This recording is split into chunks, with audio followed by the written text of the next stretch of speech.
Assalomu alaykum do'stlar, yaxshimisizlar, hammalaring salomatmisizlar? Yildan biri otasi yashashlik juda ham oson emas.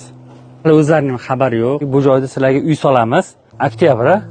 Oktyabrda boshida turibmiz. Xudo xolisa noyabrda oxiriga qolmasdan bitirib yuboramiz.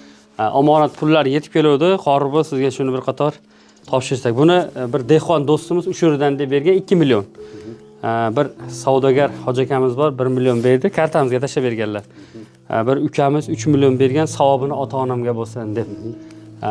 Azizlarim, biz shunaqa farzand tarbiya qilaylikki, biron bir savobli ish qilsa, otamga desa, onamga desa, haqiqiy biz qobil farzand tarbiya qilibmiz desak bo'ladi. Inshaalloh bu joyda xabaringlar bor.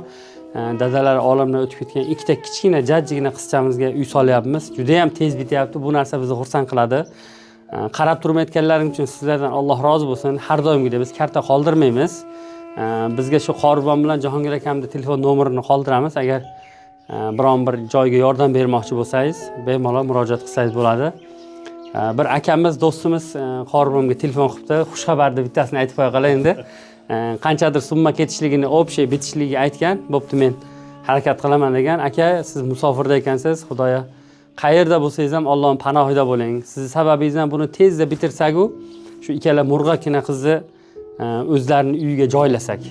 Xudo taolo sizni mol davlatingizga Alloh baraka bersin.